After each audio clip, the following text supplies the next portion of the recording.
இன்றைக்கி இட்லிக்கு கூட சாப்பிட்றது போல் தக்காளி சாம்பார் எப்படி செய்கிறதுன்னு பார்க்கலாம். அதுக்கு தேவையான பொருட்கள்: ஒரு வெங்காயம், 5 தக்காளி, 2 பச்சை மிளகாய், 3/4 ஸ்பூன் மிளகாய் பொடி, 3/4 ஸ்பூன் மல்லிப்பொடி. இது இவ்வளவு நமக்கு குக்கரில் வேக வைக்கணும்.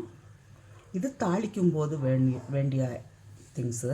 அதுக்கு ஒரு வெங்காயம், 6 பல்லு பூண்டு, 1/2 ஸ்பூன் ஜீரகம், 1/2 ஸ்பூன் உளுந்து, கொஞ்சம் கருவேப்பிலை, பெருங்காயத்தூள், சால்ட்டு, கடுகு, ஆயில் வேணும்.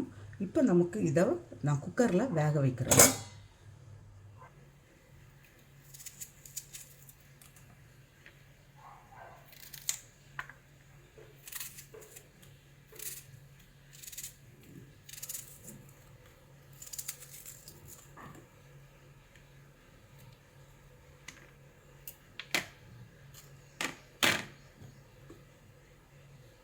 இன்னும் பொடியையும் இதுக்கு கூட போடுறேன்.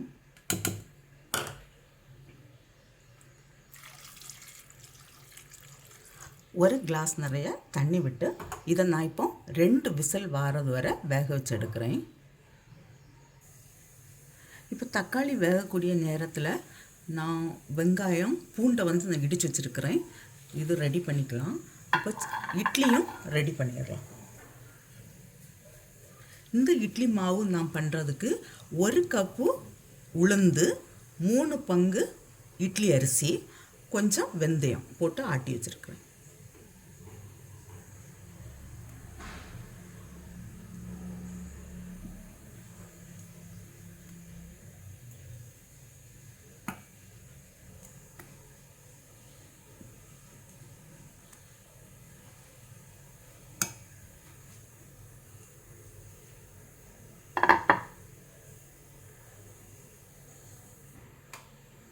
இது தக்காளி வெந்தாச்சு. நான் இப்போ இந்த தண்ணியை வடிகட்டி எடுத்துட்டு இந்த தக்காளியை மிக்சியில் அரைச்செடுக்கிறேன். ஆறட்டும் கொஞ்சம்.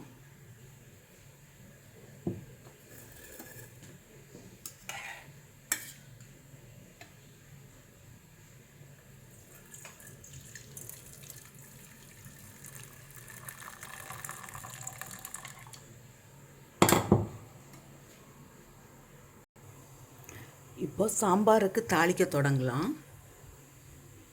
ஒரு கடாயில் ஒரு 2 ஸ்பூன் போல் ஆயில் விடலாம்.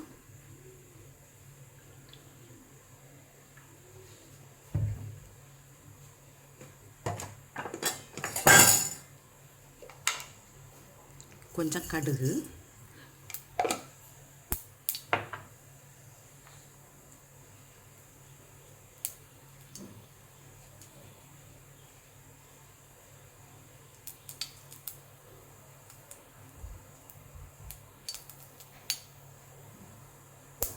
கடுகு வெடித்த உடனே உளுந்து,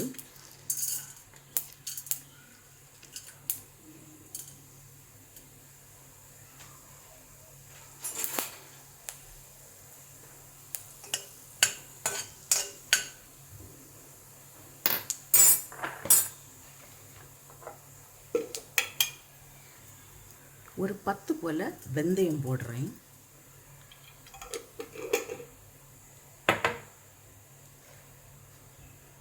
இப்போ ஜீரகம்,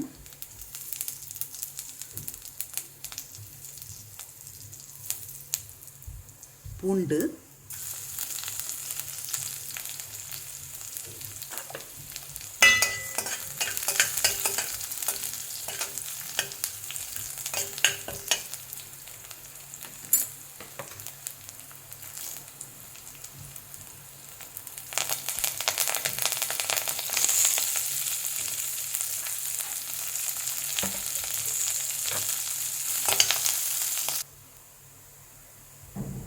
வெங்காயம் இவ்வளோ ஃப்ரை ஆனது போதும். நான் இப்போ பெருங்காயம் பொடி போடுறேன்.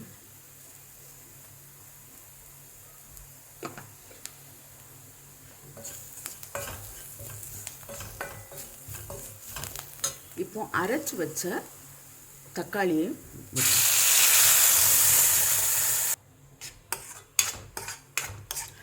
தக்காளி ஒரு 3-4 நிமிஷம் நல்லாவே எண்ணெயில் வதங்கட்டும்.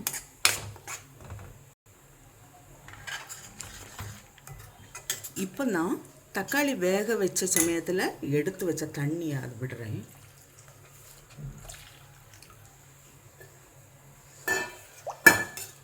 இதுவும் இப்போ ஒரு 4 நிமிஷம் நல்லா கொதிக்கட்டும். கொஞ்சம் கூட தண்ணி விடுறேன்.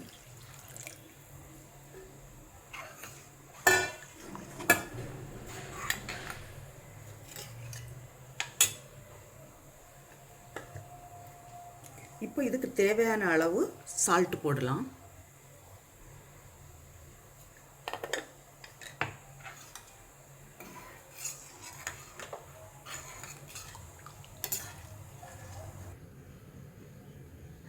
இட்லி மாவில் நான் கொஞ்சமாக மாவு எடுக்கிறேன்.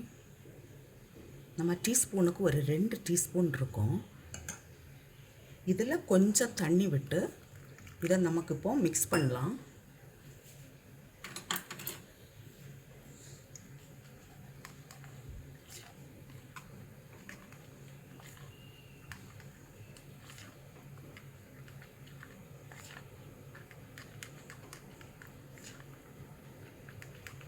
இதை அந்த தக்காளி சாம்பாரில் கொதிக்க விடலாம்.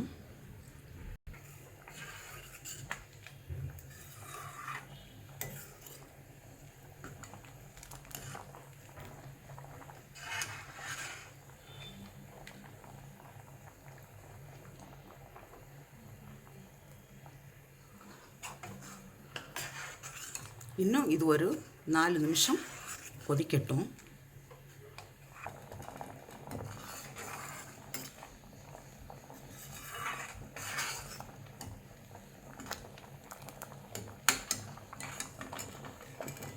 இப்போது கடைசியாக நான் மல்லி இலை தூவுறேன். இப்போ ஸ்டவ் ஆஃப் பண்ணலாம். ஆயிடுச்சு. தக்காளி சாம்பார் ரெடியாக இருக்குது. இது இப்போ இட்லி கூட நமக்கு பரிமாறலாம். நீங்களும் இதுபோல் செய்து பாருங்கள். செய்து பார்த்து உங்களுடைய கருத்துக்களை தெரிவிங்க. உங்களுக்கு இந்த சமையல் பிடிச்சிருக்குன்னா சப்ஸ்கிரைப் பண்ணுங்கள். உங்களுடைய ஃப்ரெண்ட்ஸுக்கெல்லாம் ஷேர் பண்ணுங்கள்.